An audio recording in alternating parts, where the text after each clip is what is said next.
pitch at Toyota Park in reasonable condition. There hasn't been a rugby league game on this ground for over a week, so the surface has had time to recover. That is exactly what Gary Phillips was hoping for. He feels the pace and skill of his team will get them over the line this evening. And there are the two skippers, Clint Bolton and Andrew Marth, leading the respective teams out onto the ground. The Knights, as you can see, in their away strip of all white, fairly relaxed looking Melbourne Knights combination.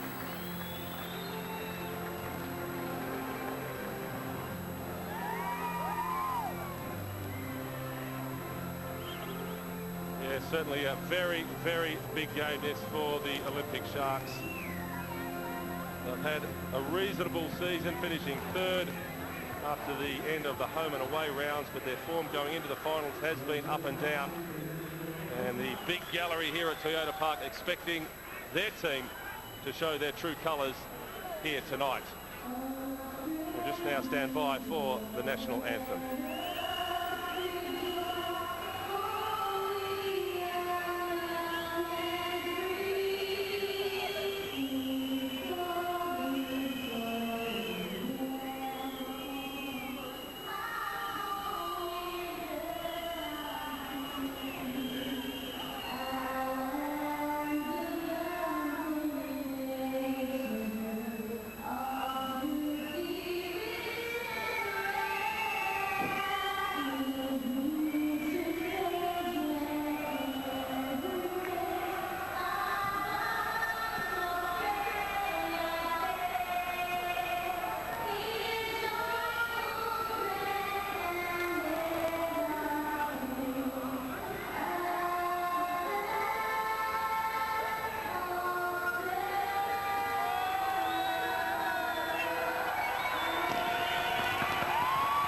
A few minutes away from the kickoff now in the return leg of the elimination final. The winner here tonight to play off against South Melbourne next weekend. South Melbourne victorious over two legs against the Brisbane Strikers. Who will be their opponents? Will it be their local rivals, the Melbourne Knights, or will it be the team from Sydney, the Olympic Sharks? Well, it's the best atmosphere we've seen for a long, long time here at Toyota Park. I'm sure the Sharks players relishing the occasion. Perhaps a daunting prospect in some ways for the Melbourne Knights, although they do have a core of experience, notably their player coach Andrew Marth.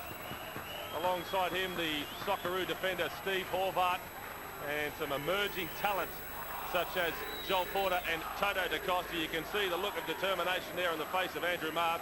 His counterpart, Gary Phillips, well, he was a great player with this club over 277 games, but this is a big test of his coaching career. So much resting on the shoulders of that man, Ante Miličić, the Sharks' top scorer, who was well held by the Knights' defence last weekend. He now has a different partner alongside him in Jeromy Harris. And the job will fall to the likes of Steve Horvat.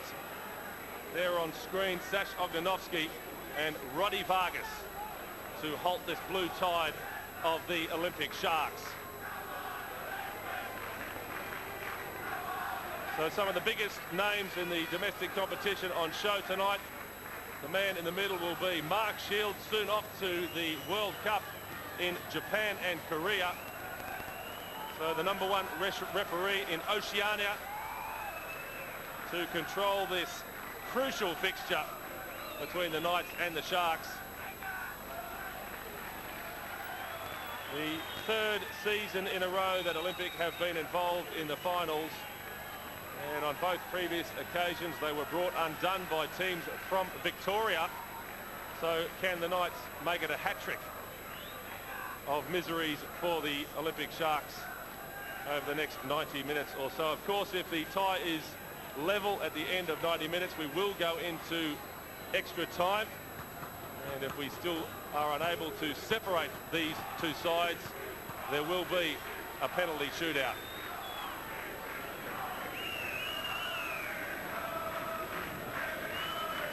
Mark Shields just checking with his assistants. It's going to be the Knights to get the game underway. No changes, as we've said, to this night, starting 11. 2 changes made by Olympic for the game which will define their season. And Andy Harper, isn't it great to hear such an atmosphere at a National League ground? It's fantastic. So much, as you say, Mike, riding on this game. A lot of investment in this Olympic Sharks team. A lot of pressure riding on the team's shoulders. Can they rise to the occasion? And a good early run from Wilson. Cross cut out by Horvat. Well, so many of Olympics' key players below par last weekend, including the likes of Lindsay Wilson, Ante Miličić, Tom Pondeljak, Troy Halpin. Now the big game players in this Sharks lineup. And the issue is whether they will rise to the occasion. Halpin, early ball in. North with a shot, and it was on target as well. A bright start this from the Sharks. Martin John, the Knights goalkeeper, making the first save of the game. And we're inside the first minute of play.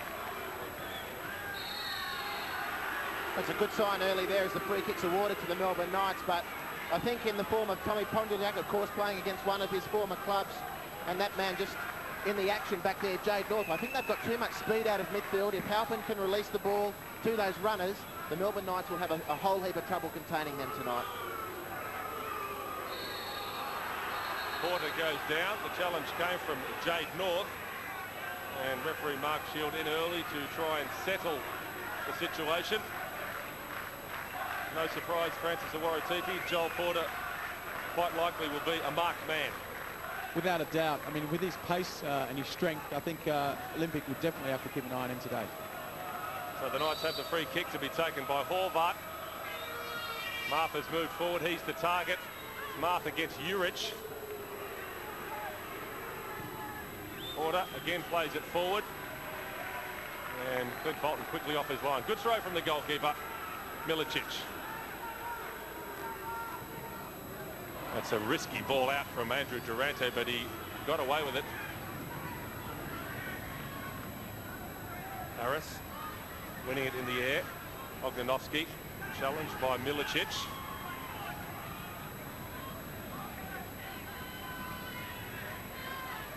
Marušić. Spirit on that far side. Da Costa doing his best to try and keep the ball in play.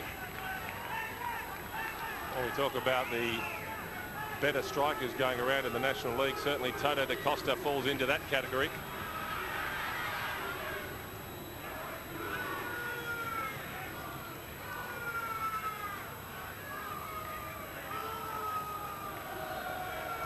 Vargas.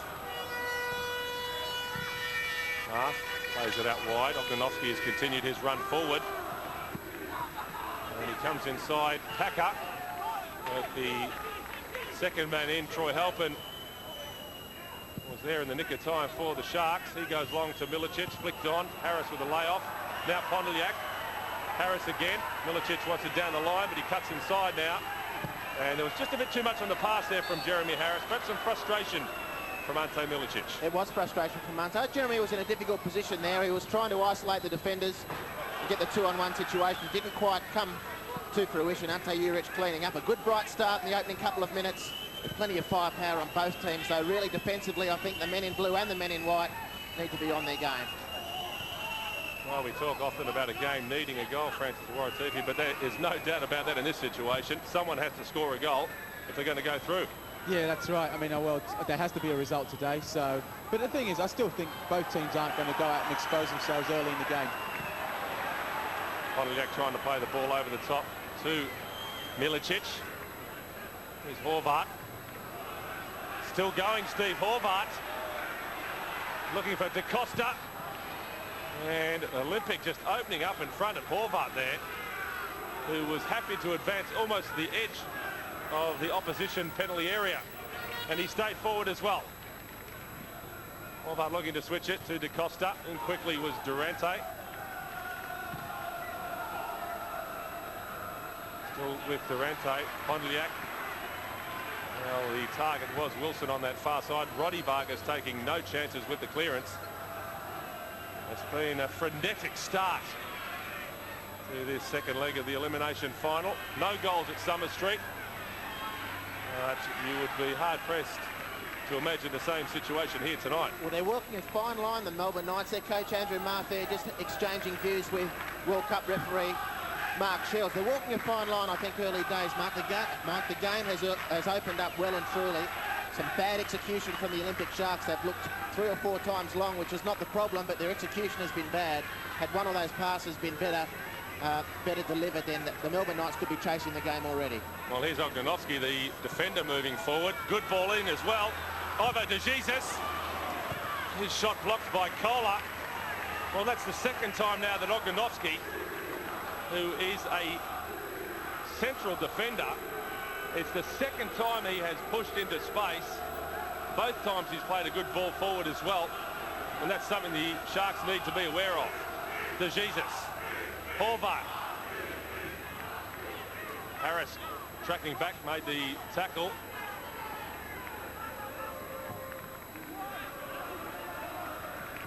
Well, I just wonder what the instructions were from Andrew Marth. It seems as though the Knights very keen to get an early goal here. Pondeljak playing it through towards Harris. Just a question, Andy Harper. The change made by Gary Phillips. Harris in for Greg Owens. What is he trying to achieve with that change in personnel? Well, perhaps a little bit more stability. Greg Owens, of course, hasn't played much football this year, and it was a surprise to some that he was thrown in at the last minute last week. But he's on the bench. He certainly can inject some enthusiasm and some skill into the game at a later date. But probably Gary's banked on the fact that Jeremy's got a lot more experience under his belt for a start, and secondly, has had far more football this season. Well, Durante's made the mistake. De Jesus, it might break for Da Costa. Here's a chance for the Knights if Porter can bring it down. He can't. Still with Joel Porter. Going away from Jade North, setting it up for Marušić. And eventually the Sharks bring it under control, but they're living dangerously. Olympic. Andrew Durante caught dwelling on the ball. A huge test early for the Sharks, and they have the best defensive record in the competition, but I've ventured to say that it's not because they defend particularly well, it's usually because they attack so well and the other team can't get the ball. But the Knights, the Olympic Sharks rather, have fallen on their own sword early by giving the ball away cheaply. The counter-attacking hasn't worked, and the Knights have been able to get possession in very dangerous areas. Marth has conceded possession. Off the ball, there was a collision between Ante Miličić and Rodrigo Vargas. The referee's allowed play to continue. Miličić has stayed down. Halpin keeps it in play, hands it straight back to the Knights. Now with Andy Vargas, the Knights are not going to play this ball out over the line. With Miličić injured in the background, although he's now back to his feet. Francis Orutufu, you had a good view of that collision? To be honest, you were looking the other way. I was so absorbed in the action. It's about 2 feet away. As you said, it's got that cut-tie atmosphere, and I'm like the supporters. I'm just very engrossed in the game. Miličić, the good news for Olympic is he is back involved in this game. Wilson makes the run down the right-hand side. In the middle, Harris. Still with Lindsay Wilson. Chips it towards Jeromy Harris. Vargas wins it. What a challenge that was from Horvat. Ante Miličić, well, he'd loaded the pistol. He was about to pull the trigger. And Steve Horvat. Those are the sort of tackles which can win matches. Beautiful action from the Olympic Sharks. Good challenge under difficult circumstances. And Steve Horvat, the Socceroo, well, Gary Phillips has cut the grass short to give his team the advantage as he sees it with speed across the ground. I venture to say it worked against him there. A little more grass would have killed that bounce and Miličić would have been there on goal. The Sharks have the first corner. And it comes from Pondeljak. Now Kohler. And Paul Kohler. Plenty of meat behind the delivery from Paul Kohler. I think we can see, Mike, why Jeromy Harris is in the side. He's in there for his physical strength in the air and his ability, and he'll be able to unsettle the big defenders in the middle there, and hopefully Ante Miličić will be there to pick up the pieces. 9.5 minutes gone. It's absolutely flashed by. No goals so far, but no shortage of action. Harris wins it over the top of Marth. Miličić. Well, that was an optimistic attempted pass there from Miličić. It's broken down.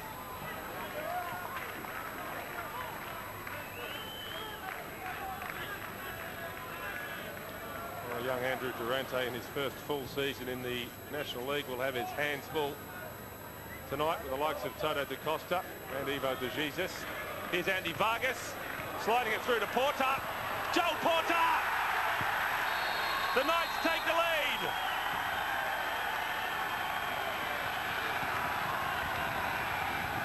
And Joel Porter, his 12th goal of a productive season. A superb counter, that from the Melbourne Knights. Good presence of mind from Joel Porter and a deadly finish at the end of things. Plenty of space in the wrong area for the Olympic Sharks. What about the presence of mind? Firstly, to turn Jade North, and secondly, to slot the ball to the left-hand side of Clint Bolton. Well, congratulations to Andrew Marth and his charges. He was blown if he was coming here to defend. The Knights have been great value early days. Well, Olympic falling on the sword of conceding too much possession. And wow, what a game in prospect now. So the Knights, with the best away record of any team in this league, bar the glory, have got themselves the perfect start. Olympic unbeaten in 10 games here at Toyota Park in their last 10. The last team to get the 3 points was the Melbourne Knights. Miličić trying to find a way through, and Miličić has slid it past the goalkeeper. Fantastic. 2 goals in the space of a minute, and we're back on level terms. What an absolutely magnificent piece of football from the man on screen, Ante Miličić. But if the Sharks get through this cup tie, he has just repaid this club every cent of that investment, the record transfer fee. And have a look at this for skill and touch. There is no more traffic in a game of football than around the opponent's penalty area. And look at how he's wriggled his way to get a shot on goal, but to score no less. Absolutely brilliant. Ante Miličić, a record transfer, $110,000, and Francis Awaratifi, he's just repaid it in full. I definitely agree with you there. I mean, that's why they paid the money for him. Ante Miličić is one of those players. He's explosive, he's got a lot of skill, and he's very capable of doing the unpredictable. And we've just seen that now as to why he's one of the, probably one of the leading goal scorers in the National League, one of the best strikers in the league. So it's one apiece here at Toyota Park as da Costa goes to ground. That is a wild challenge from Andrew Durante. The card comes out from the referee. Da Costa stays down. Well, you're never more vulnerable than when you just scored. It's the old adage in football, and it's borne fruit again. There's a late tackle from Andrew Durante. He's had a fabulous season, but the referee adjudicated as he should there. A yellow card. It puts the pressure on Durante now. The Melbourne Knights, after getting a wonderful goal in their own right, and now back on level pegging with the home team. Talking about the quality of the National League, well, it's been fabulous tonight. So 1-1 in the return leg. What that means is that there will be no extra time. This game will have a result. The away goal situation now. At the moment, we shouldn't forget that the Knights have the advantage with that scoreline. So Olympic need to score again if they are going to progress. Pondeljak. Wide is North. Wilson.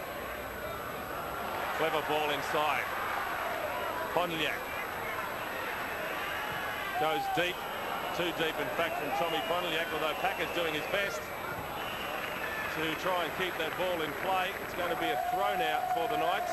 Gary Phillips, rather anxious-looking Olympic Sharks coach.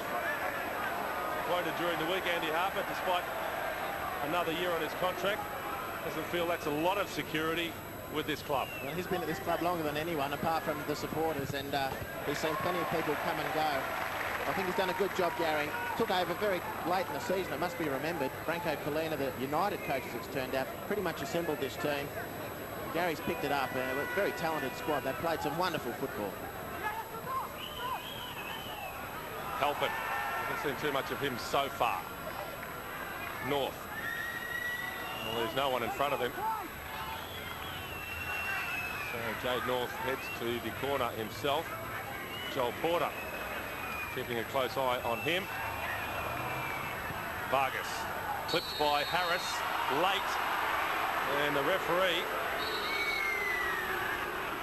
well, there's no yellow card as yet from the referee, Mark Shield, and that would have hurt Jeromy Harris in very late, catching the ankle of his opponent, and it looks as though he'll get away with just a verbal caution. Yeah, good decision, good refereeing again from Mark Shields. I think that was late, but there was nothing malicious in it. Roddy Vargas is up and moving. It'll, if anything, just fire Roddy up from here on in. But a good start by the referee as well. The players have contributed and the referee as well. Good start to the game. Well, the breeze starting to stiffen here at Toyota Park, and it is favouring the Olympic Sharks, Francis Awara-Tipi. Yes, conditions have deteriorated quite markedly since the beginning of the game. We're getting a breeze now that's blowing, as you said, right down, so it's favouring the Olympic Sharks. So I think the Knights are really going to have to concentrate on keeping possession. And Andrew Packer, well, Andy Vargas protests his innocence, but he must know in the circumstances that the outcome was going to be a yellow card. I think that was a bit of experience from Andrew Packer. He knew the opponent was coming from behind. He got himself between the ball and the man, and although Andy Vargas didn't cause any real damage, when you go in like that from behind, you're playing with fire. You do walk the tightrope. In this case, it's a yellow card. You do walk the tightrope. I think Andy Vargas, his parting words to Mark Shields were, so long as it goes both ways, which is a fair call. Well, you can see on the shirts there of the players just how much this breeze has picked up. Even in the last 5 minutes or so, there were some rather nasty looking black clouds around to the south. So maybe conditions will deteriorate rather markedly as the evening wears on. 17 minutes in. Joel Porter putting the Melbourne Knights ahead with his 12th goal of the season. Ante Miličić responding just a minute or so later for the Sharks is Marušić. Krešimir Marušić up against one of his many former clubs. Gets it back from Da Costa. Durante ever watchful. And now with Wilson. Harris. And Troy Halpin, well, didn't quite found his range tonight, Halpo, and the man on screen there, you can see the driving rain really means you need to measure your passes. Of course, he went for the one-touch ball over the top to Wilson. Lindsay didn't read it. I don't think he would have got there anyway. Kohler. Just on the subject of Paul Kohler, Stephen Labert obviously with a fair pedigree, Andy Harper, but have the Sharks lost much in losing Labert and having Kohler come into the side, given the pace particularly of the front two of the Melbourne Knights? I think where they do lose by not having Labert is from set pieces for and against. He's a big lad, Steve Labert. The Melbourne Knights have got a lot of tall timber. You look at Ognenovski on wall now, Andrew Marth, the captain, Steve Horvat, etc. And Labert would have been very handy to diffuse the aerial threat. Here's Andy Vargas. Marušić. He was always stretching to get there, Krešimir Marušić. That has gone for a corner. Well, Marušić, one of the most experienced players running around the National League. But in all these years in this competition, goal scoring has never really been his forte. But he's done enough to earn the Knights a corner. To be taken by Andy Vargas. Their first corner of the game. It's taking a fair while here. Andy Vargas has a good look up, see what's on offer. It's been missed by Bolton. And eventually picked up by Packer. Lovely header there from Ante Miličić in towards Jeromy Harris.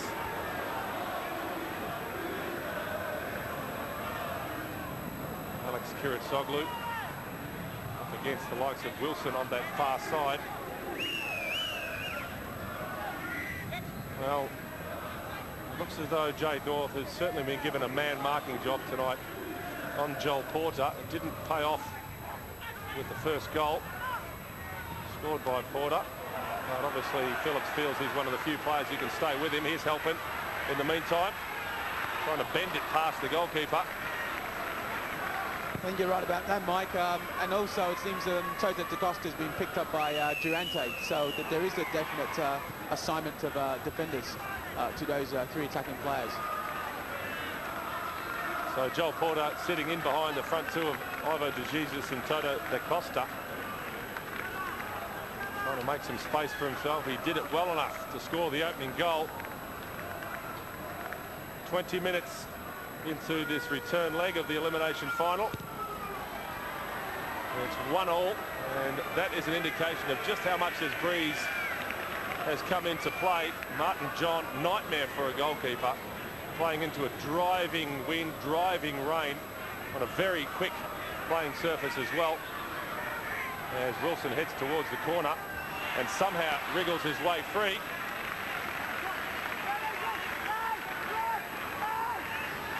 Lindsay Wilson off at the end of the season to PSV Eindhoven on a 5-year contract. Hasn't been feeling the best for the last month or so, Lindsay Wilson, has been unable to shake off a virus. And it is certainly restricting his match fitness. You can see him at the moment with his hands on his hips. And that, I guess, Andy Harper brings up another issue regarding this Olympic side, the match fitness of so many of their key players. Absolutely, it's a key factor. It's been a hard slog this season. Always is by the time you get to finals. There are players carrying injuries and needing to freshen up, and there's not the opportunity for it because each game, particularly for the teams that finish 3-6, really there is no respite. Marušić.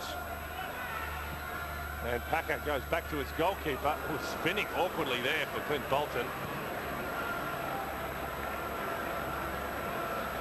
Well, the fans that have braved the weather have certainly got their money's worth already. Harris with a layoff. North goes long, too long in fact. I think Francis was right on the money with Jeromy Harris's inclusion.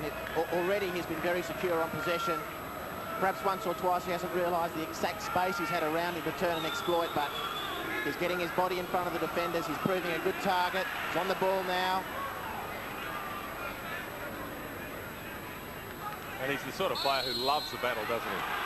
The tougher it gets, the boy from Rocky, the more he loves it. And I think it's a great inclusion in tonight's game. It's been a very open and fast game, but there's going to be that real physical element to it as well. They're losing Labert, of course, in the one hand because of injury. Bring a player like Jeromy Harris back into the lineup. It does strengthen you up somewhat. Marušić trying to play it into De Jesus. Here's Halpin. Harris had to stretch a little bit too much.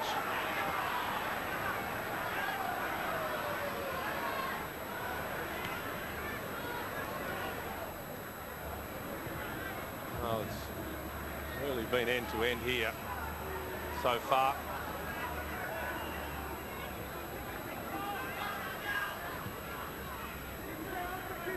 Juric got the call from Bolton, but decided to take the safety first option instead.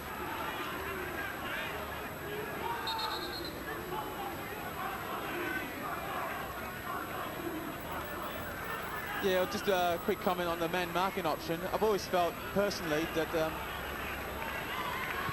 and in it comes again from Porter. Well, in fact, it was Ivo de Jesus, I'm sorry, who had that shot. Clint Bolton getting his body behind the ball. I always felt that the man marking option is probably not a great thing. I always felt as a player that once you escape your man, the opposition were always going to be in trouble because obviously everyone else is sticking close to their player. And I think that's where the position they found themselves in once Joel Porter had beaten Jade North. Well, Lindsay Wilson having a good look at the assistant referee on that far side. It's noticeable how far forward Lindsay Wilson is playing in this match. Virtually as an orthodox right winger. He's really sitting on Kiritsoglu on that far side. Well, that's the way he likes it, and if Olympic can get enough regular possession to Lindsay down the right-hand side and Andrew Packer, of whom we haven't seen much so far in this game, then it's all the better for them. But it's a matter of securing that possession and getting the rhythm going. It's only been in fits and starts from Olympic, the quality of their goal notwithstanding. The sooner they get into their rhythm, which might sound an obvious statement, the better for their cause, the more difficult it's going to be for the Knights, who are on the break now. Well, Marušić getting past the first man, but not the second. Here's Pondeljak. Halpin. Pondeljak again. And Tommy Pondeljak. Well, in normal circumstances, that might have seemed like a rash option there from Tommy Pondeljak, but with the breeze behind him, it's always worth a pop from that sort of distance. If you can get it on target, it's going to be difficult for the goalkeeper to deal with. As I already said, Martin John looking into this driving rain. I think, Andy, your point about Kiritsoglu, I think the thing is it's a good move, and I think they should keep Lindsay Wilson pushed up, because Alex Kiritsoglu is not naturally a defender. He, in fact, is an attacking player. And what you, in effect, you do is you take away an attacking option for the Knights and put some pressure on him, because he's not a very good defender.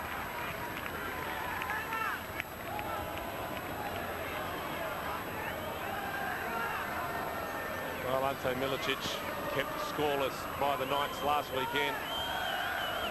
Had a point to prove here tonight. Well, he has delivered at least part of the bargain with that equaliser. A fine goal it was as well. Packer spinning his wires crossed a little bit, but it's broken rather fortunately for Lindsay Wilson. And he just can't get past Kiritsoglu.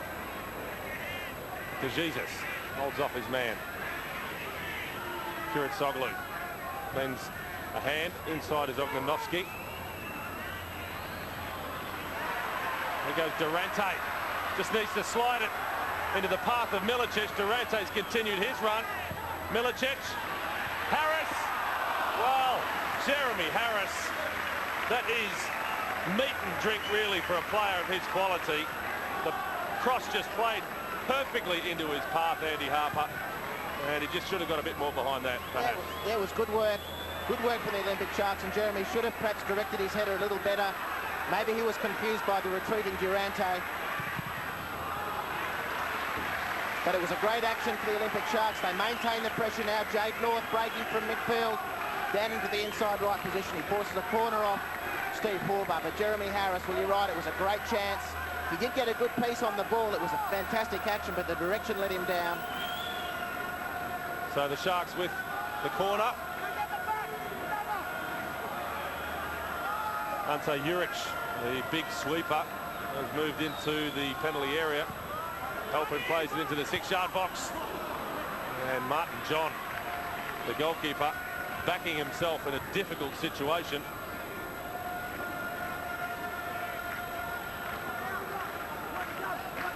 Another corner to the Sharks.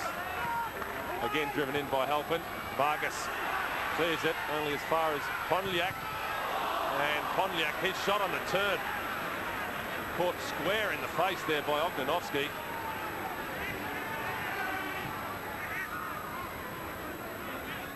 Well, despite that equaliser from the Sharks, the Knights do not look rattled in any way, shape or form. Well, they're very much up for the encounter. As you'd expect, they've got a number of big game players, internationals across the field, and they've had fantastic finals experience as well. They've got goal scorers, perhaps who haven't played a lot of finals football, into Costa and Joel Porter, but their quality is outstripping the lack of experience. They're very much up for the game, and as things stand, of course, they'll go through to next week's match against South Melbourne. It's incumbent upon the Olympic Sharks to win this game on the scoreboard. Halpin goes across the field towards Wilson. As always, Kiritsoglu is keeping a very close eye indeed on his immediate opponent, Lindsay Wilson. Juric. Halpin trying to go over the top into the path of Harris. John has to come outside his area to clear the danger.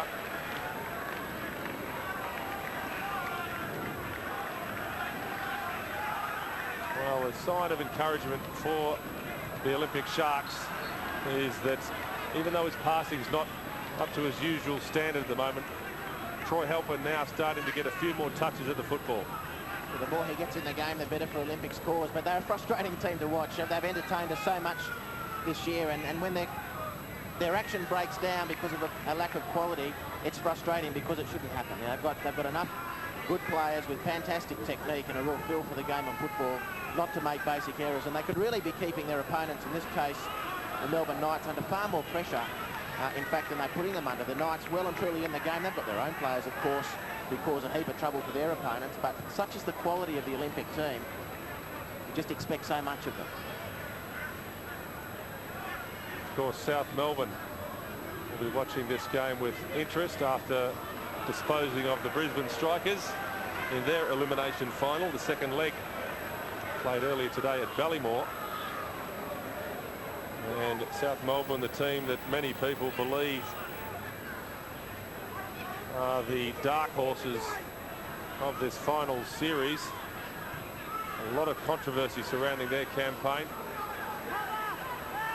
But South Melbourne have the quality and depth to be a little bit more than nuisance value over the next few weeks. They did it in the end rather comfortably against the Strikers.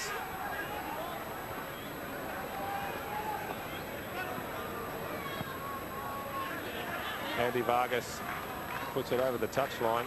There is an injury at the moment to Krešimir Marušić. He copped one in the back from Andrew Durante. He went up very strongly for a ball that was centred, won the header cleanly, but he didn't miss Marušić. And Marušić is just letting Mark Shields know exactly what happened. Here's the action. Great central defending, exactly what you want from the big man at the back. He's had a fabulous season. The look on the face on Krešimir Marušić, well, he didn't miss him right in the Barry Gibbs. And the sporting gesture there from Ante Juric, giving possession back to the Knights. Krešimir Marušić, who would be on good terms with most of these Olympic players. He enjoyed his spell with the Sharks. Of course, he was with Olympic last season before moving across to Sydney United in the close season. That didn't quite work out at Densel Park. And the wheel has now turned a full circle for Marušić, back with the club where it all began for him in Australia. Porter, the goal scorer. And Costa trying to work the angles. Here's North.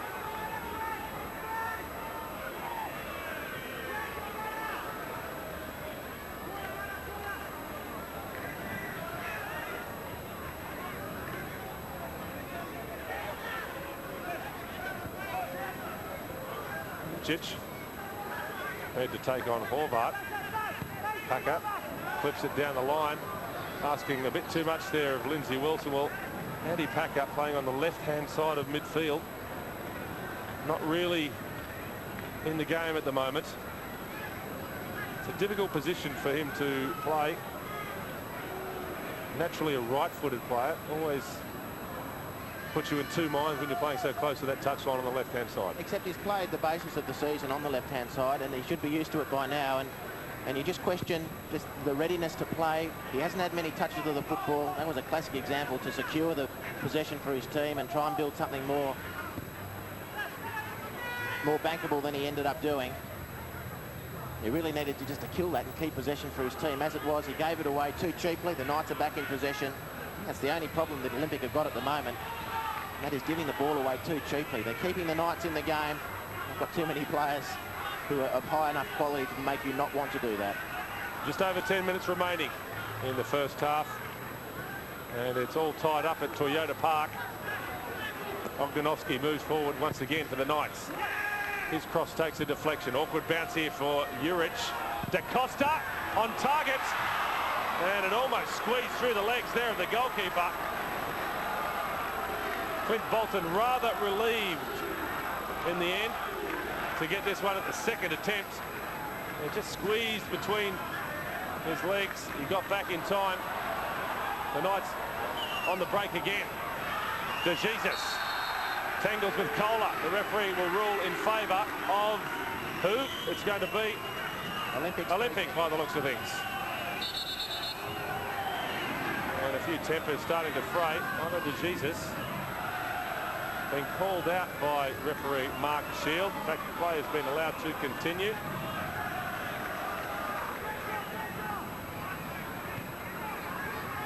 Marth. Andy Vargas. Pass 2. Continues his run. Marušić. And, well, there was some hesitation there from Olympic. Vargas allowed to get towards the byline.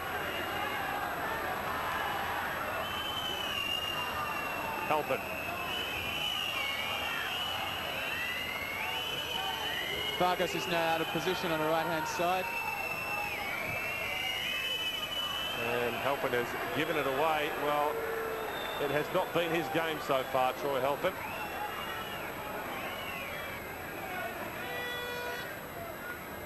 Well, it's no wonder a few of these players are now taking big, deep breaths. The pace has been on from the opening whistle. And the conditions are not getting any better.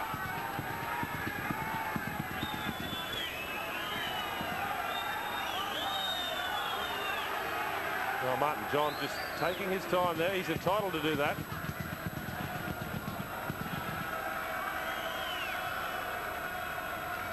He really has been the nemesis of the Sharks this season, Martin John, the Knights goalkeeper. Last time Melbourne Knights came to this ground, they were basically battered from pillar to post, but they got away with a 1-0 victory thanks largely to their goalkeeper. He produced some more important saves last weekend at Summer Street, and I can tell you that the Olympic Sharks will be happy to see the back of him. He was quite magnificent that night. Olympic were fantastic value for the way they played as well. It was just such an impressive game from them. Stopped only by Martin John in the Knights' goal. Da Costa goes to ground. The flag up from the assistant. And Mark Shield, the referee, has overruled his assistant. There was a flag up for a free kick. The referee instead allows play to continue. Yeah, I had a good view of that. I thought it was a bad decision. It should have been a free kick. Da Costa was impeded as he went around the second defender. Well, Mark Shield, as we mentioned, the #1 referee in Oceania. He's off soon to the biggest stage of all, the 2002 World Cup. Huge moment in his life.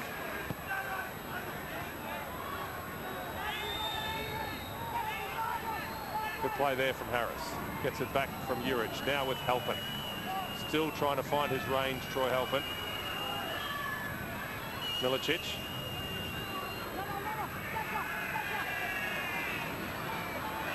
Wilson hogging the touchline.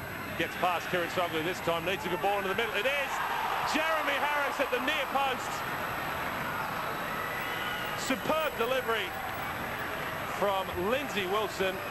And Jeromy Harris, well, he did everything right except finish.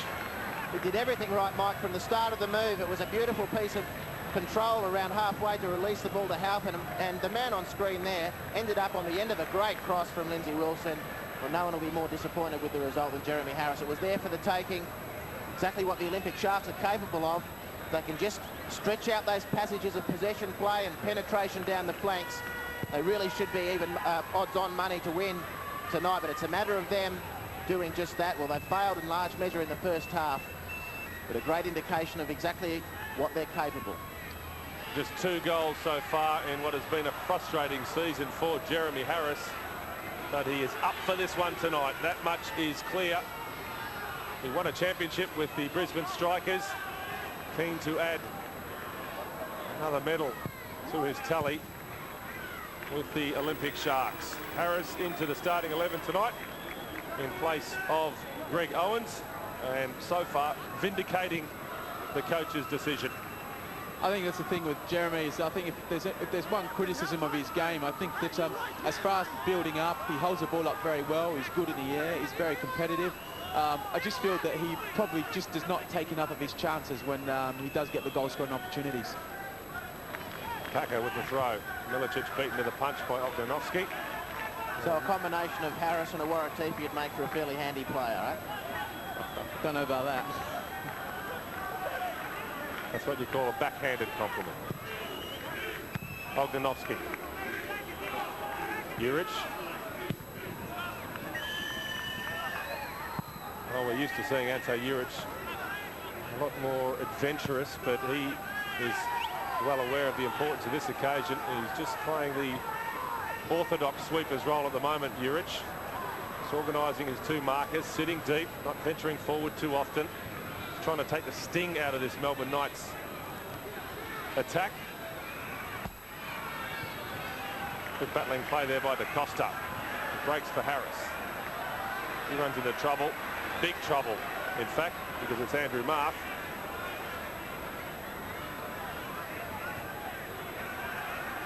Vargas. Oh, that's a poor ball out from Vargas. Miličić. Pondeljak now. And Tommy Pondeljak. Well, he's threaded the eye of a needle. Tommy Pondeljak. The Sharks in front. A dreadful mistake from Roddy Vargas. And Pondeljak makes him pay. Well, what a fantastic piece of positional play from Ante Miličić to start with. Great pressure from Harris. He pushed in on the defenders. Horvat released the ball to Vargas, and he panicked, it's got to be said. We've got the tail end of the action here, and Tommy Pondeljak. What a third magnificent goal in tonight's game. What a fantastic piece of opportunism.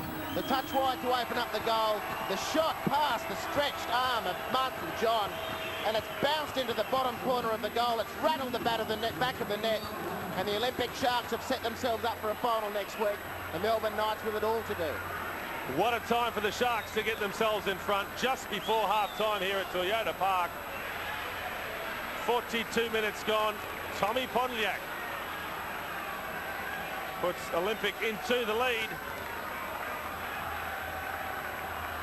making the most of a defensive error from the Knights, and now a test of character for the visiting team. They took the lead, they've now squandered it, and the Sharks are smelling blood. Packer getting forward for the first time. Marušić can't keep up with him. Still going, Andy Packer cuts it back. Ante Miličić again. It still hasn't been cleared, or it has. It's gone across the line. It's going to be offside, in fact, against that Olympic player. Well, there was a chance, perhaps, to nail the coffin shut. The Sharks with a golden opportunity, and how often do you see that? The first touch of Ante Miličić lets him down. Well, it wasn't easy, was it? I mean, Andrew Packer did fantastically well to get right to the byline. Ognenovski caught in possession miles out of his own territory. The Olympic Sharks sprung the counter-attack. It was Packer on screen there getting some treatment, who made his way to the byline. And I think in the final analysis, his pass to Ante Miličić just asked too much of Ante. A simple tap-in would have been a far preferable route to goal for Ante Miličić. And as it was, Martin John pulls out something remarkable, as he's done innumerable times against the Olympic Sharks, to keep his team alive in the finals. So the Knights, at the moment, just a little bit shell-shocked. The pendulum has swung the way of the Sharks. For how long is the issue, of course. The Melbourne Knights, not the sort of team you write off at any stage of any football game, but certainly at the moment, Olympic with a spring in their step. That goal from Pondeljak has boosted their confidence no end. We're into the final minute of the first half, and what a magnificent first half it's been.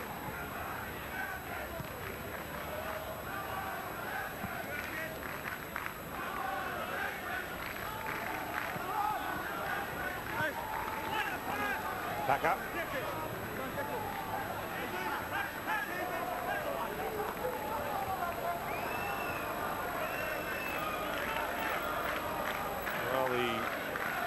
Olympic team possibly looking to just run down the clock a little bit over what is left of this first half. They will not want to concede a goal before the break. Horvat. Roddy Vargas. I just wonder how much that sort of mistake will have affected his confidence. Well, the Melbourne Knights, as a collective unit, have come from behind to win matches more times than any other team in the National League this season. They've got the steel to get out of this. They only need to pick up one more goal, of course, to be back in front on aggregate with the away goal scenario. They're very much still in the competition, of course. It's up to the Sharks, and they're very capable of doing this, of nullifying their opponents by keeping the ball. Well, Halpin just showed too much of it there to Horvat. It's broken now for Porter. Kohler in quickly. He's doing a fine job so far, Paul Kohler. Toto da Costa finding it difficult to get an opportunity. And there was another opportunity for Harris, the third time now in this game. He's got a header towards goal. And again, Martin John. What a nemesis this goalkeeper is proving to be for Olympic. Well, you have to a shake of the head there from Harris. He can hardly believe it. You have to pay credit to players who make the correct adjustments to try and beat their opponents. Well, that's Harris's third effort on goal with the head. And that was the best, of course, of Martin John again, covering himself in glory, frustrating Jeromy Harris, keeping the cup tie alive. The Sharks have a corner. We're into stoppage time. In it comes from Halpin. Close to the goalkeeper. Still hasn't been cleared. Ognenovski tangles with Wilson. And that will be a goal kick, much to the relief of the Melbourne Knights. A minute and a half now added on by the referee, Mark Shield. No rest at all for the Knights at the moment. The Sharks trying to move in for the kill. Andrew Marth. Just wonder what's going through his mind at the moment. The player coach of this Melbourne side.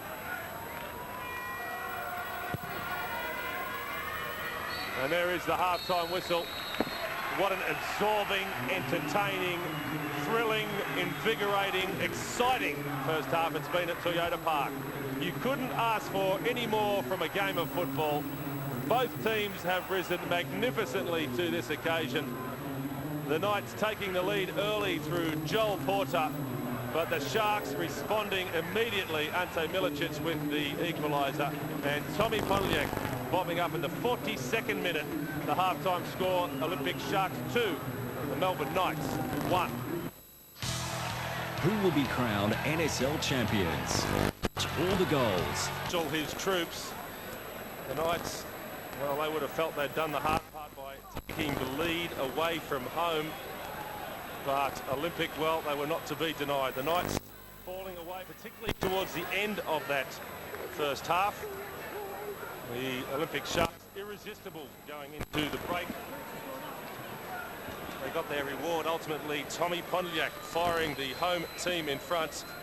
And but for some splendid goalkeeping from Martin John, this situation might have been even worse for the Melbourne Knights.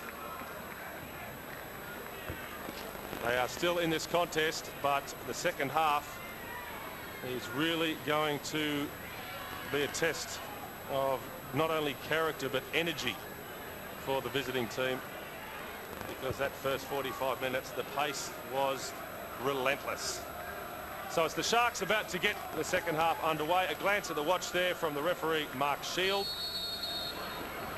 and the home team 45 minutes away from keeping their season alive. The Knights need to score again to maintain their interest in this campaign. Very difficult, Andy Harper, to predict the outcome. But it's still very much in the balance. It's one mistake from the Olympic Sharks, and if the Knights can capitalise, then they're through. That away goal scenario, about which we keep talking, but it's the real joker in the pack in world football, isn't it?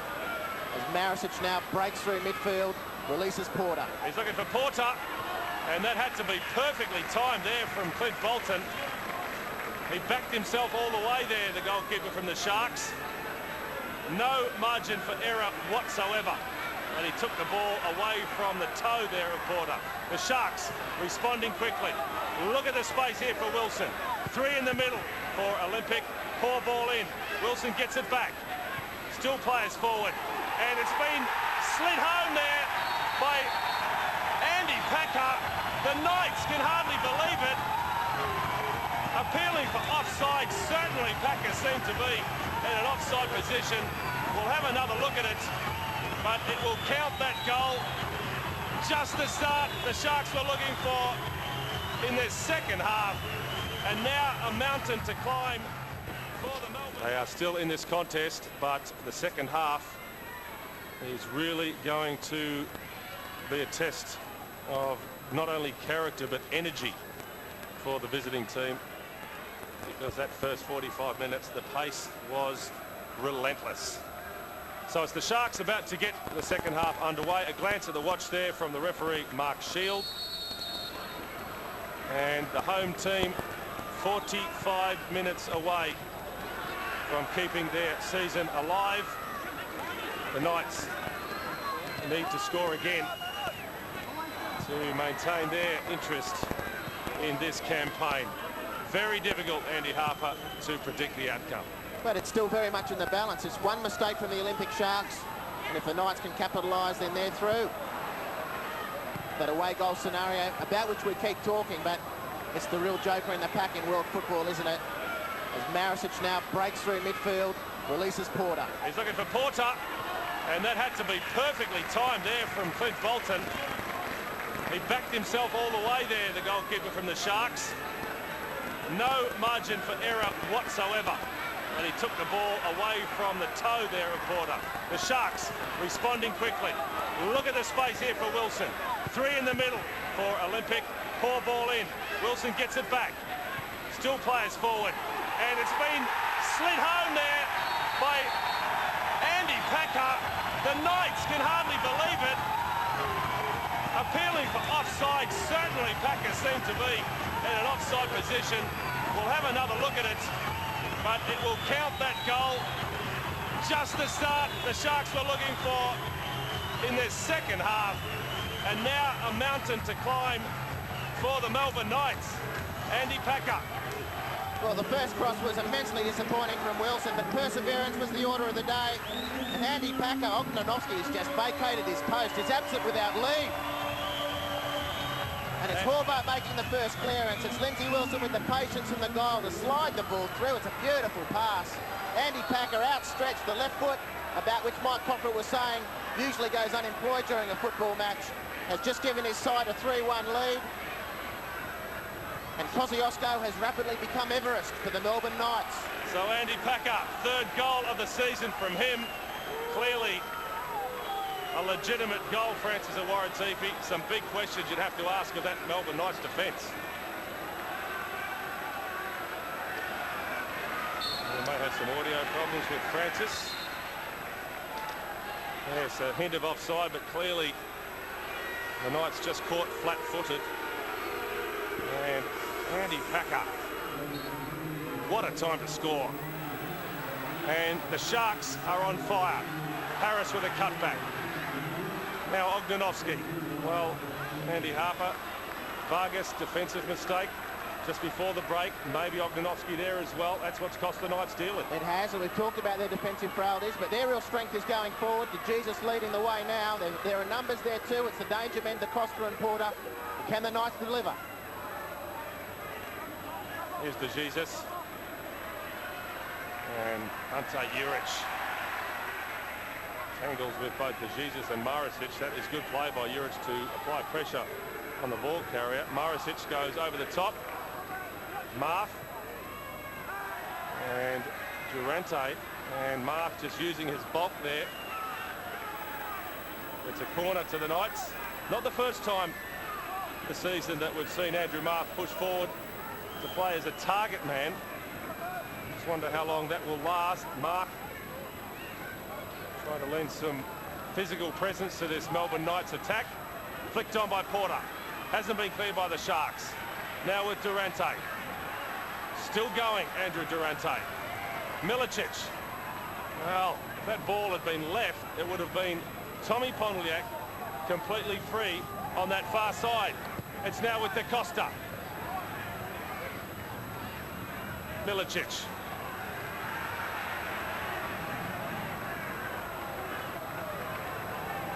Well, a chance for Olympic, the fans, and perhaps even the commentators to take a breather. We'll now go down to the sideline. We have Francis Awaratifi. Well, in fact, Francis, I'll just stay with the action for a moment. Harris has gone down, and that is going to be a free kick to the Sharks. Vargas, the culprit. And a quizzical look there from Roddy Vargas. And we can see the foul and why it was given. Troy Halpin, the dead ball specialist, the premier, perhaps, dead ball specialist in the country, alongside Butsianis. He scored just once so far this season, Troy Halpin. Can he add to that tally? Oh, he's going to leave it, in fact, for Miličić. And that has gone over the crossbar. Olympic on fire. Down on the sideline, we have their assistant coach, John Doyle. And, John, hasn't your team responded well to conceding that early goal? That's right, they have. Very, very pleasing. You know, a little bit of anxiety there when that early goal, the away goal, you know what it's like. It is frightening, but really well responded, as you say. What were the riding instructions from Gary Phillips for the second half? Well, the second half, we were rather impatient with our passing, as you saw, trying to do too much too quickly. And, of course, Gary has asked them to be patient, to play the ball around, and also to do a little bit better in our pick-up at wing half. Was there any particular messages about preventing the Knights from scoring? Just keep it the same, or watch out for any particular players? Yes, well, as you know, the Knights, particularly if Marth starts pushing up with these very, very dangerous forwards, we've got to stop them, mark them very closely, which Gary required. And also we've got to stop the feed to these players, because they're just too good if you feed them with plenty of ball, and high-quality ball, as you were mentioning earlier. So we require the mark-up at midfield to be tighter, so as this feed is stopped. Well, it looks as though things are working pretty well for you at the moment. Let's hope it keeps up. Good luck for the rest of the game. Thank you very much. John Doyle, the assistant coach of the Olympic Sharks. Well, it's just hard to find a moment to talk to anyone in this game. It has been fabulous. Da Costa. Beautiful pass from Andrew Marth, the captain and the coach, the elder statesman. His physical presence won the day. It was released by Marušić. He got a beautiful tail on that left-footed cross right into the money position for the man on screen, Toto da Costa, who normally gobbles up those chances. Look at that touch. A player not renowned for his touch, but I can assure you Andrew Marth has got plenty of it. A beautiful pass. The Knights, Mark, I think it shouldn't be lost, have come back better than any other team in the competition. They do score the bulk of their goals in the second half, and at the tail end of the second half, they're going to need to rely on that stat from here on, all right. 3 more they need. 2 more they need. Oh, 2 more, and then it's extra time, yes. No extra time. Sorry, I get that right. I get my mathematics okay. 2 more and they've won the game, but that is a very tall order, even for a team like the Knights, who, as we said, do have a great record, not only away from home, but in coming from behind. Wilson heads towards the byline, gets the ball across. Here's Halpin. Chips it towards the penalty spot. Packer! He could have had a second there, Andy Packer. Similar distance. And again, the Knights caught square. And again, Andy Packer was in the right place at the right time. I just wonder whether that's going to play on his mind now. Well, Martin John again, a fabulous save. We've been waiting for 50 minutes for Troy Halpin to pull one out, and there it was. Beautiful pass over the slack Melbourne Knights defence. Pondeljak goes short with the corner, whipped in by Halpin, straight down the throat of the goalkeeper. Here come the Knights. De Jesus out-muscled by Harris. What a game Jeromy Harris has had. Everything but a goal. And as we speak, Harris, Jeromy Harris, he deserves that. He's had an absolute blinder, and that may be the goal which does the job for the Sharks. 4-1 now in favour of Olympic, and it's very, very, very hard to see the Knights coming back from this. Take a bow, Jeromy Harris. You have deserved that one. Absolutely magnificent from Jeromy Harris. He won the ball with sheer determination, and he scored the goal with sheer brilliance. He has had a fabulous game tonight. He had that measured. As soon as he won the ball, he knew what he was going to try and do. And not even the magnificent Martin John could stop Jeromy Harris from that range. That is 4 goals for the night in this game. 4 brilliant goals, a testament to the National League. And the man on screen, Jeromy Harris, dropped for the game last week. And hasn't he put his cards on the table tonight?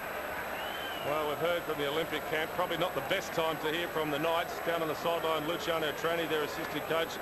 Luciano, it's all gone horribly wrong over the last, I guess, 20 minutes of this game, and I'm talking about either side at half-time. Yeah, at the moment, it's just we're under siege, and especially down on this right-hand side. We've unfortunately just left ourselves a little open there, and it's just been 20 minutes of non-stop action, and unfortunately, we're going to make a substitution now, and we're going to be getting someone fresh out on the wide left-hand side. Soleimani, is it, coming on? Yes, he'll be coming on. Bakir Soglu, yes. But can you see yourself getting out of it? I know you hope that you can get out of it. Is it a big order for you now? Too big, in fact, or not? Oh, well, we expected a tighter situation to come into the second half, but now it's really up against it now. And all we have to do is just see what the boys can come up with, and we just have to push on an extra striker and play some balls at early forward as often as we can, because at the moment we had Andy Vargas doing really well in the first half, but unfortunately we haven't got the ball out to him, so that's another problem that we've still trying to get to, is trying to get the ball out to Andy. Just quickly, without writing off your chances for the remainder of this game, if you don't get through here, how do you see the way the Knights have gone this season? Has it still been a good season for the club? To me personally, I think to achieve with limited resources at the Melbourne Knights and to make the finals, it's been a bonus, because at the end of the day every team wants to be part of the finals. We certainly achieved that. Of course, we're going to be disappointed we didn't go any further if we don't go any further here, but regardless of what happens here today, Melbourne Knights should be very proud of what it's achieved. Oh, I think we echo those sentiments. Thanks for your time, Luciano. Thank you. Yes, the Knights have certainly defied the odds and the critics by making the final series. But it looks as though that run is about to come to a halt here at Toyota Park.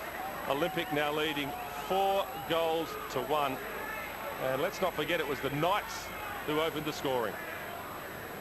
Olympic have been irrepressible since that moment. It was a minute later that Ante Miličić threw them a lifeline, and they've really capitalised since. Of course, the game is never over, and as a commentator you sign your own death warrant by saying so, but it's going to take a mighty effort for the Knights to get out of this. And what's more, this is a real warning shot across the bow of the rest of the competition.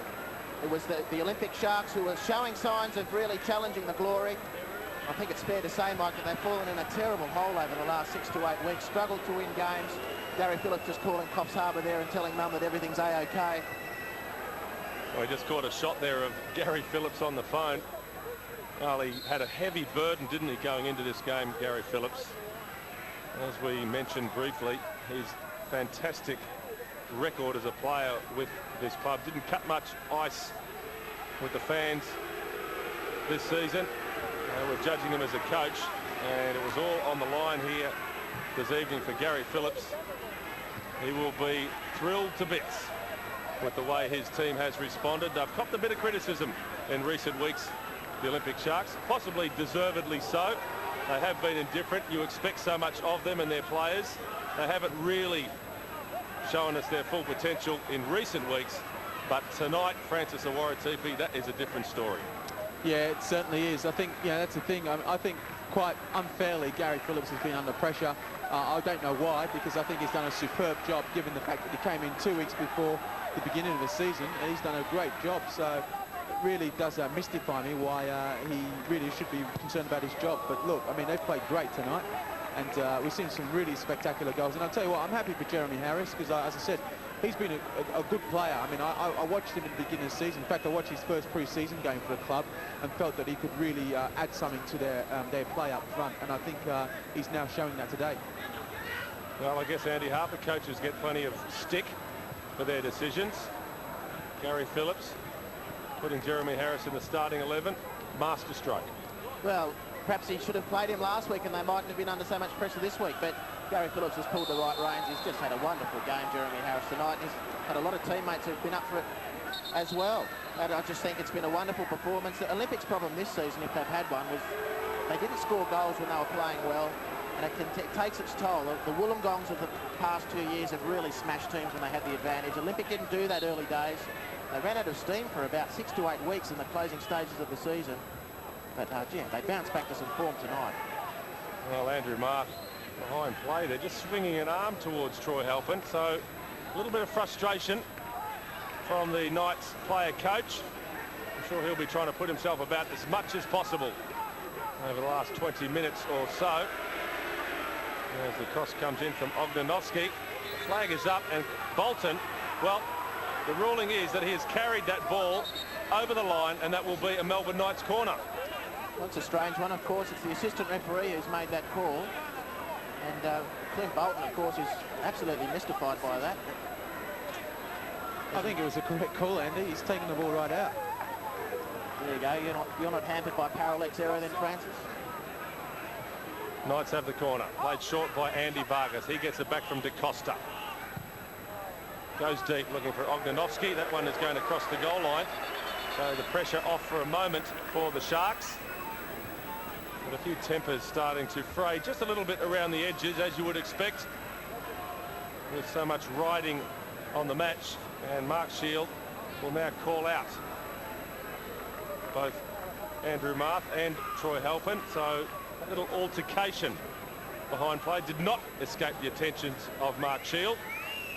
And let's give the referee a bit of praise here, Andy Harper. He's had a fine game in difficult circumstances. I'm talking about the weather, the pace of the game. He stood up to the test pretty well. He's been outstanding. He'll represent us very well at the World Cup. Of course, it's the only representation there apart from the fans who decide to go. But he's been wonderful tonight, Mark Shields, and that was a fantastic piece of refereeing again. Don't get too worked up about a little bit of niggle between two players. Rather wait for the game to stop, have a chat to them, take the heat out of it then. He's done a brilliant job tonight, Mark Shields. Didn't think the day would come when I'd be praising the referee, but I've got to say he's done pretty well.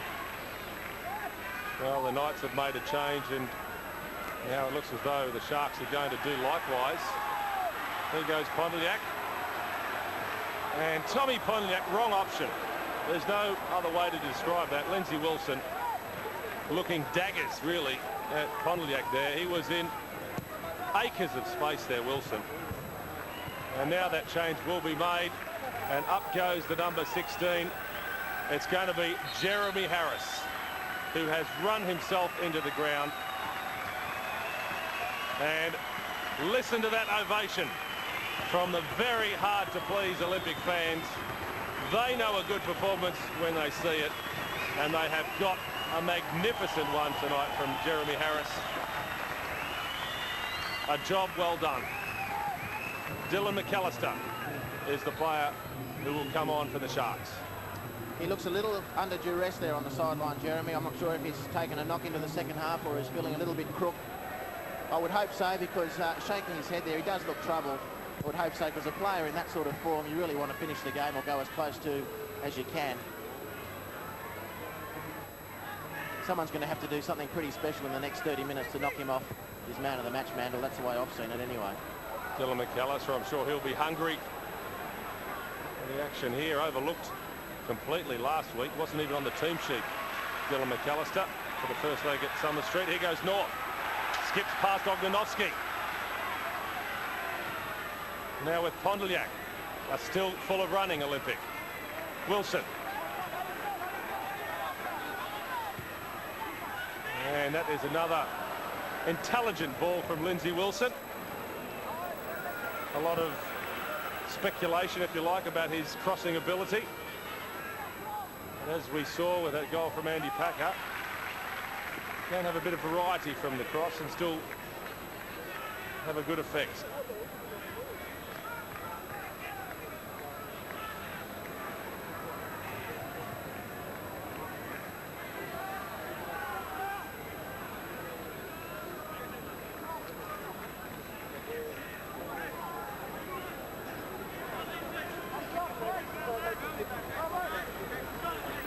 Suleimani, known as the super sub for the Knights.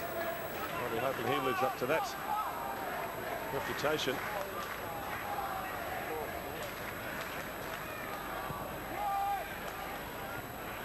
Horvat wins it in the air. Suleimani gets the touch. And this time, Bolton happy to see that one over the line. It's going to be a goal kick.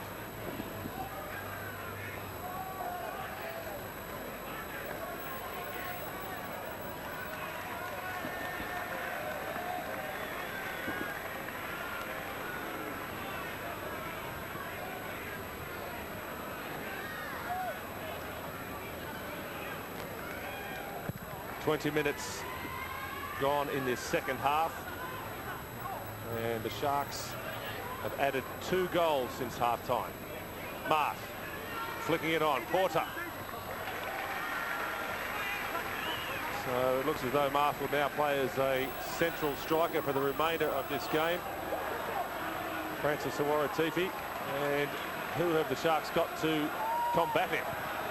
Well, I think they'll probably just keep playing the way they're playing. I think with big Ante Juric there, I think that if Andrew Marth starts to become too much of a problem, I think you'll probably find that Juric will pick him up.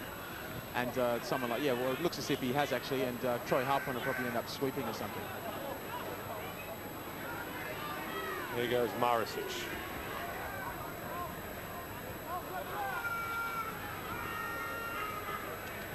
Suleimani skips past Kohler. Dangerous ball to the near post. And how on earth did that stay out? Andrew Marth is asking the same question. I think Gary Phillips is going to have to make a change because it's a mismatch with Troy Halpin marking Andrew Marth. Driven in by Kohler. Suleimani. Marth is not to be denied this time. A glimmer of hope for the Knights. Andrew Marth, the player coach, grabs one back for the visitors. We talked about the threat of Andrew Marth, and Andy Harper, the Sharks have not dealt with it. Not at all, and Nostradamus down on the sideline picked it moments before it happened. The beautiful cross in from the left, a dink into the back post. It was Suleimani who made a real nuisance of himself. Look at this ball in, beautifully measured. The Suleimani making a real nuisance of himself. The Olympic Sharks failed to readjust to the header back across the goal, and Andrew Marth, well, from that range, he's deadly from most ranges with his head in the penalty area, but from that sort of close range, Ante Juric caught backpedaling. It was no contest from there. A glimmer of hope for the Melbourne Knights yet. Andrew Marth, a big game player, if ever there was one. 4-2 now to the Sharks. I just wonder what sort of psychological effect that will have on the home team. Well, looking home for all money, but the Knights now, they now need to just score twice, and they've won the tie. A little bit easier than it was a moment or two ago. Wilson. Porter. Pondeljak dives in. I think that's the thing with these games, when these changes are happening, you've got to adjust really quickly, and I think he's really got to adjust really quickly, because if it does look as if Troy Halpin is now staying in the midfield, which is a good thing. Da Costa, who's dropped back into the centre of the park. Marth with the layoff. De Jesus, his shot takes a deflection, and the Sharks really, well, I don't know if it's complacency, Andy Harper, they really have lost their shape. Well, it's a real danger for a team which is cruising to then fall into that sense of security, and it's a long way from home to do that, particularly when you're up against Andrew Marth, Toto Da Costa and Joel Porter. Vargas with the corner. Away by Juric. Here's Marušić, still full of running.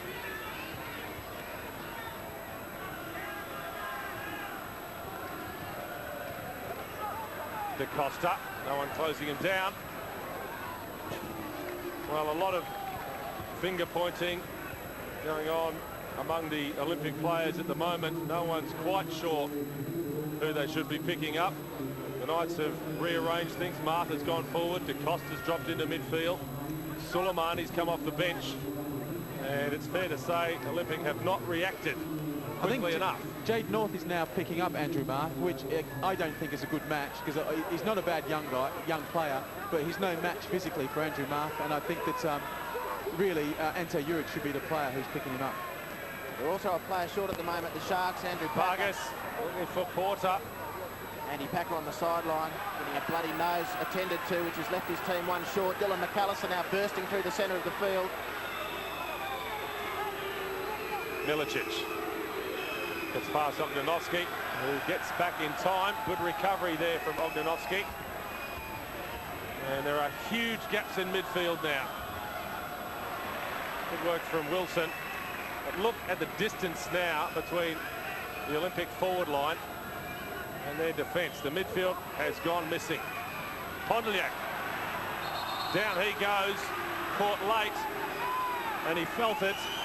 It's going to be a free kick to the Sharks. Ognenovski not happy with the decision.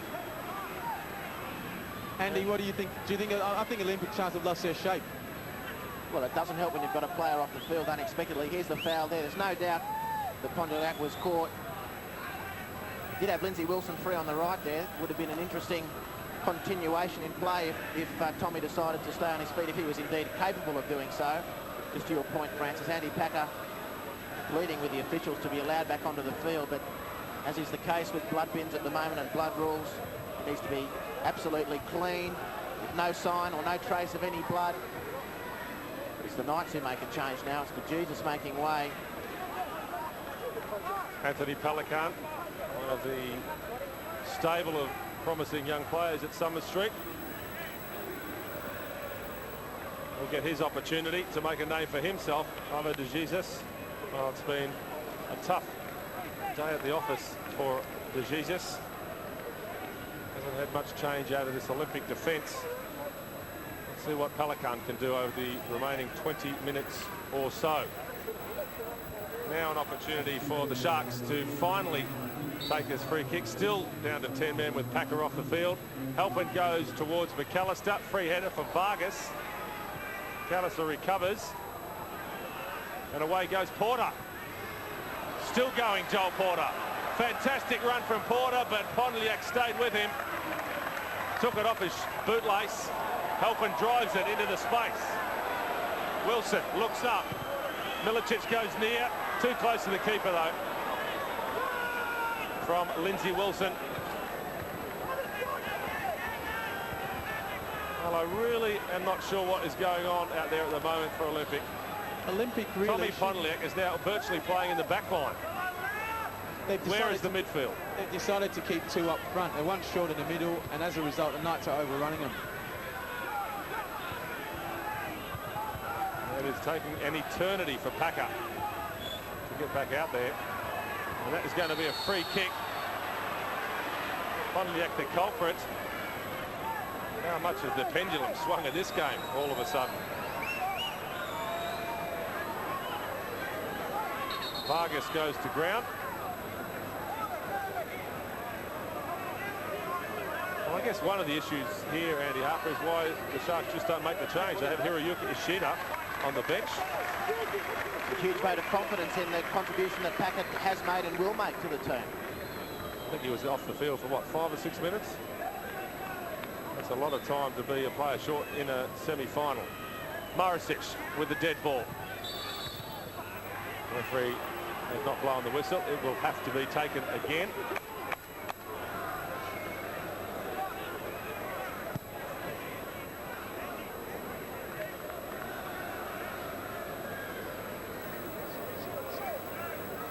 Another chance for Marušić. Squares it up for Vargas. His shot takes a deflection. Halpin charged at the ball, but they're living a little bit dangerously at the moment, Olympic. Still time enough, perhaps, for the Melbourne Knights. You can never write off this Melbourne Knights side. Vargas goes deep. Bolton comes off his line and makes the save. Now Wilson. Miličić. Well, he had to stay on the halfway line, Ante Miličić. Otherwise, he would have been offside. So the momentum lost just slightly here from Olympic. Here's Macallister. Wilson. And that shot takes a deflection. It almost squeezed in that near post area. Martin John was alert to the possibilities. It's going to be a corner for the Sharks. Ball coming off Horvat. Olympic in no hurry to take the corner.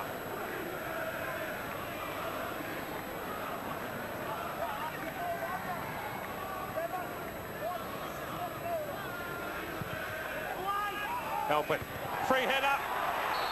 It was Dylan Macallister. The referee has spotted an infringement, and that will be a penalty, will it?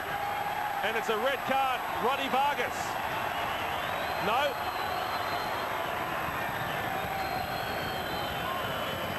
Joel Porter.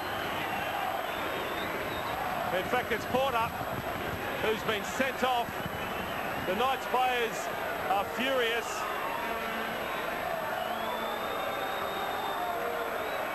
That will be a penalty eventually for Olympic. We'll have another look at it.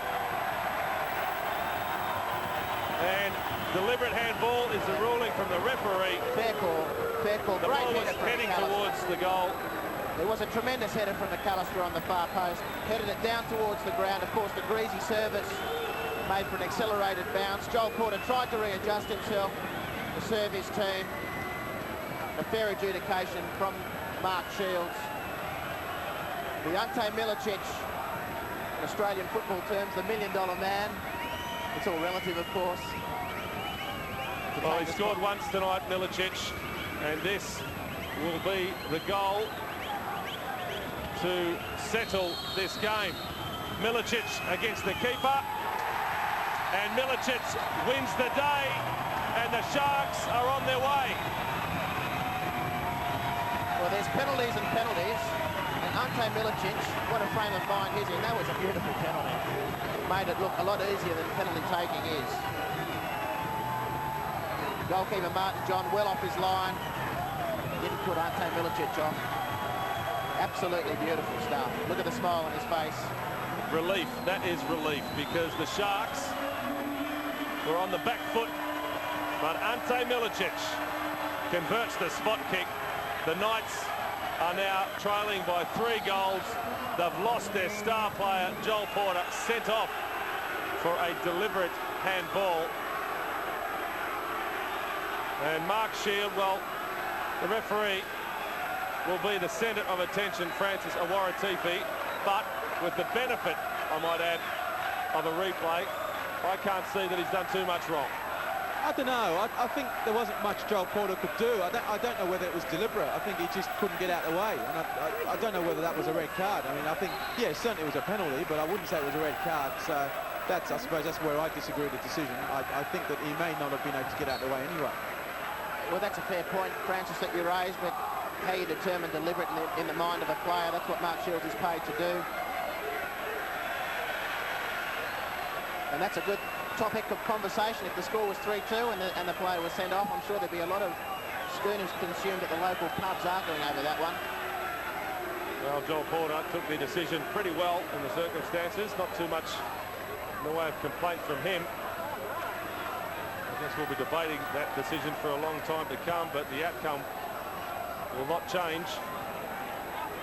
Sharks 5 now, the Knights 2. Just over 12 minutes remaining.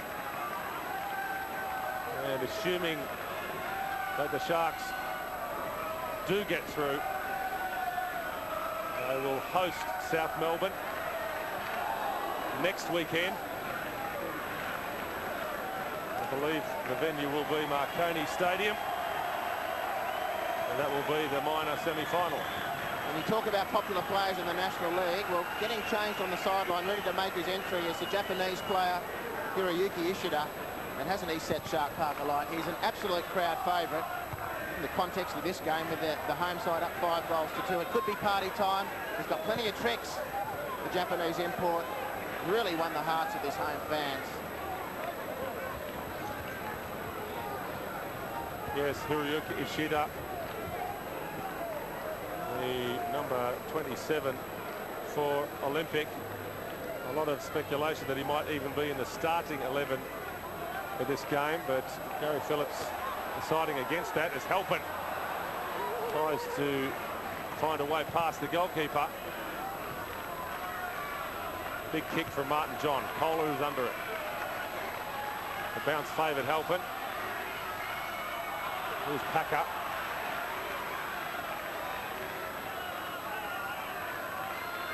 Well, there's no need now for the Sharks to rush things. Everything is in their favour. Pondeljak. North goes back to Durante.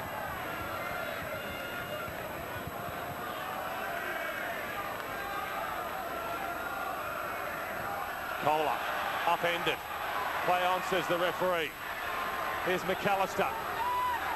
Trying to out-muscle Ognenovski. He can't do so. Pelican. In space here is Da Costa.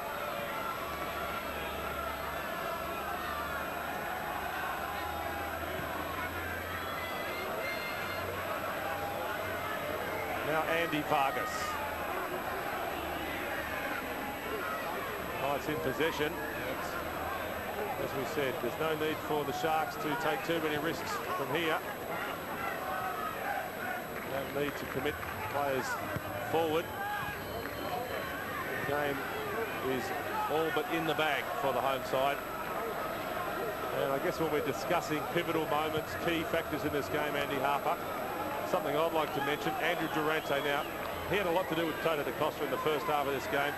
Toto Da Costa got battered in a lot of cases by Andrew Durante. It's a physical game, and there was a time, I think, halfway through that second half or so, where Da Costa just started to drift out of things, and if Durante's job on Da Costa did the trick, then I think we should give him credit for it. He's had a fine game. He's been magnificent all season. His tackling is by and large very clean, gives away few fouls. He's good in the air, he's good coming forward, he's a wonderful player. He has been a very important part of the Olympic machine tonight. North. Miličić looking for a hat-trick. Down he goes. Vargas diving in. It's going to be a corner. And now, finally, a chance for Ishida, who's been waiting patiently on this sideline for 3 or 4 minutes. You're talking turning points in the game, though, Mike. I'm pretty happy to suggest that it was Ante Miličić's goal. 1 minute after the Knights won the advantage for themselves, the context of the game, and the way he executed that goal. He looks like he's going to make way now, Ante. Bit of confusion over the substitution. Ante's taken a knock in that last challenge with Roddy Vargas. Feels like an early shower would do him well, but I think that set the game up. The Knights could have consolidated that lead at 1-0. It will have been a different story tonight. Halpin with the corner. Here's Packer. Still with Packer. There's Halpin.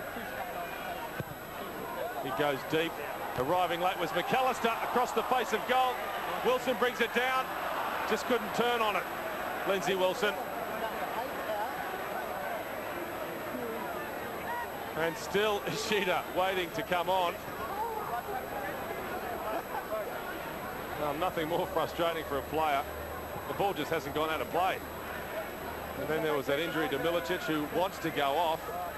Now it's going to be a double change by Olympic eventually. Pondeljak. Wonder if he should just put it over the line. Here's Halpin. You won't get any complaints from Ante Miličić, that's for sure. Juric spreading it wide to Macallister. Miličić, well, Miličić. North tries to bend it in. Great idea from Jade North. Didn't quite pay off. And now the changes can be made. Ante Miličić, who was trying to go off the park. One last throw of the dice. Looking for a hat-trick. North with the rebound. Putting his shot just wide of the post. And the benches are now going to be empty. Joey Raja will come on for the Melbourne Knights. Off goes the veteran Krešimir Marušić. And for Olympic, it's going to be an early mark for Andrew Durante and Ante Miličić. And Ishida and Owens will come on for the team in blue. And the crowd, well, we've talked about the entertainment value of this game. They have played their part, Andy Harper. The atmosphere tonight has been fantastic. And it's a game worthy of double the gallery, Mike, really. Olympic have played this football. They promised to put a team to the death in terms of goals scored all season. Well, it's let them down through the bulk of the season, their inability to do just that, put teams away, but they've scored freely tonight. They've been great value. The Knights have been great value as well. They've battled manfully against very difficult circumstances. Sets it up for a clash of the traditional giants in Australian football, the South Melbourne and Olympic. What a game that promises to be next week. Andrew Marth in a hurry to get things moving. Just over 5 minutes left.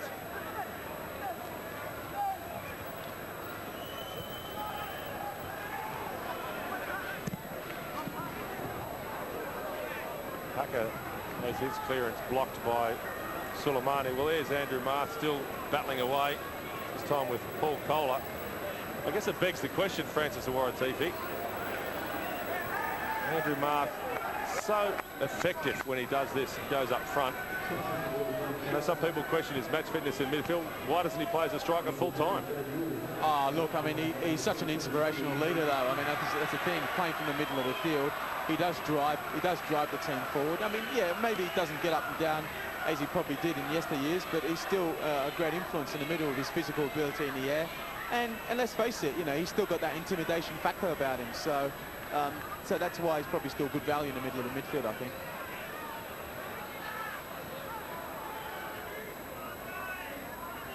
Not too many old-fashioned target men left in this competition.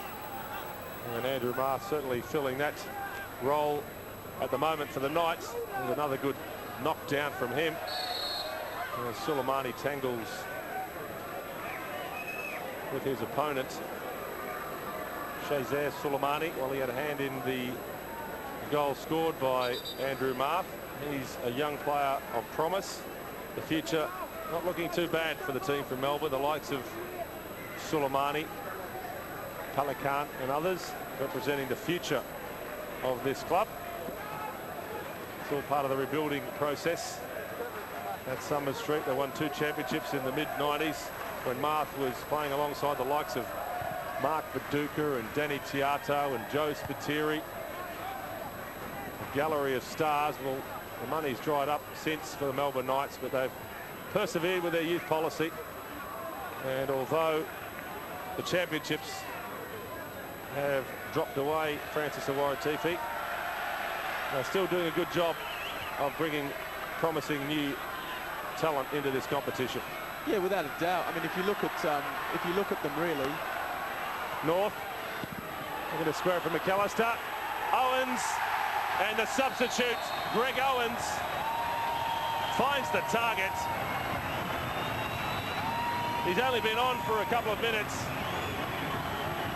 And the 6th goal now for the Olympic Sharks. They're running right.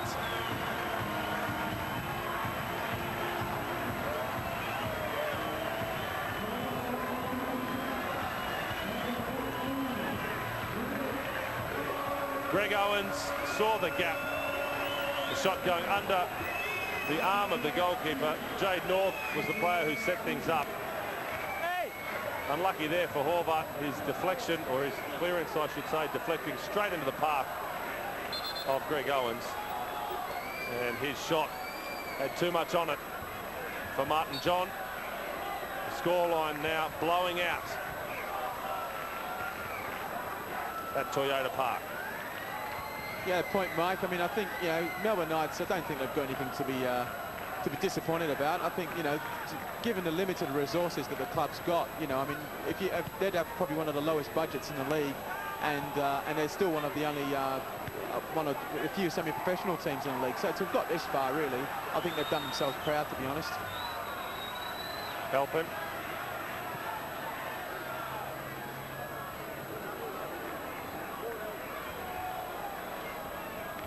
Look at that scoreline. Amazing, isn't it? 0-0 at Summer Street in the first leg. 8 goals in the return leg here at Toyota Park. 6 of them to the home team. So Olympic are the team who will progress. The Knights left to reflect on a season which initially did not promise a great deal, but in the end delivered a fair bit.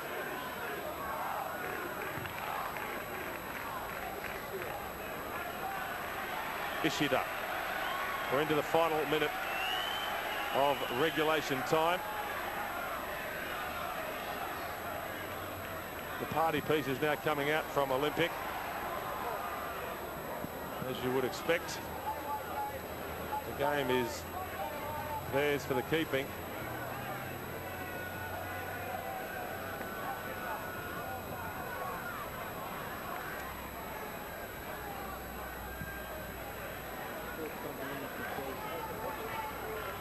Juric. Marth. Still going, Andrew Marth. Well, it's a difficult job playing and coaching at this level, Francis Awaratihi, but he has big, broad shoulders, doesn't he? Oh, look, I mean, the guy's incredible. I mean, I really can't believe how much of a job he's done of it, because as you know yourself, Mike, being a player coach is not one of the easiest things in the world, and it doesn't have a track record of being a successful combination. But Andrew Marth has done a superb job in the 2 seasons being at the helm, and really, I mean, I think he will go on to be a very good coach, and I think I've heard some really good things about him, and the players who've played under him say how, you know, how encouraging he is and how fair he is. He's hard, but he's fair. And look, I think that he's done a great job, and they've got nothing to be ashamed of tonight. I think they've put on a good show. Owens. Now Halpin. Olympic just stroking the ball around.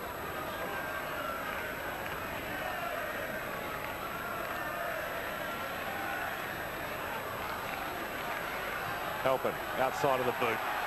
Ishida past Ognenovski. 4 blue shirts in the middle.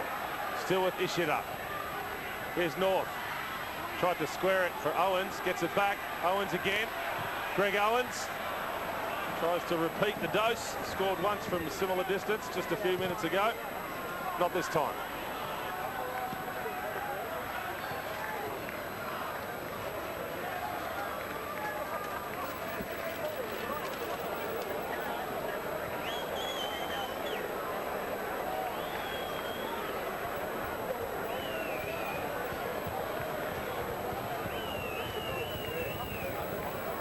North.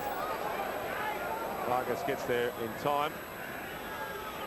2 minutes now added on by referee Mark Shield.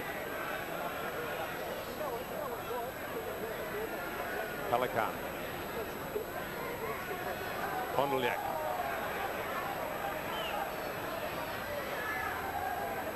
Here's North.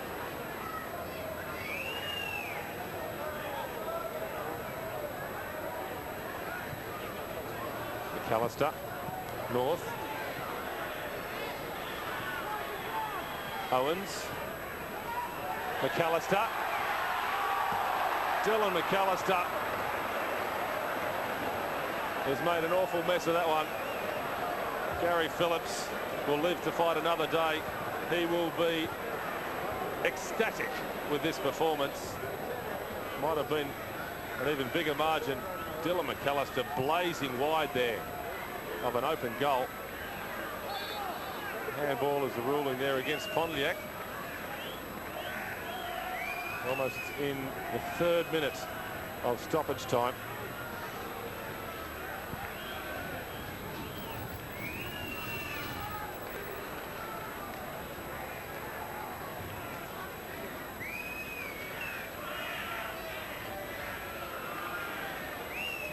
Horvat.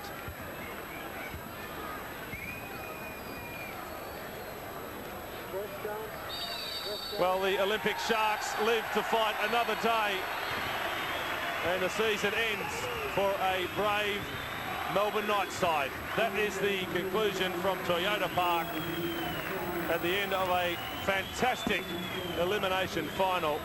No goals in the first leg at Summer Street 7 days ago, but 8 goals in the return here at Toyota Park. The Sharks coming home with a wet sail, leading 2-1 at half-time. They went on with the job. The Knights finishing with just 10 men, but with their pride intact. The full-time score at Toyota Park, the Olympic Sharks 6, the Melbourne Knights 2. So the Sharks players getting an ovation from their rain-soaked fans.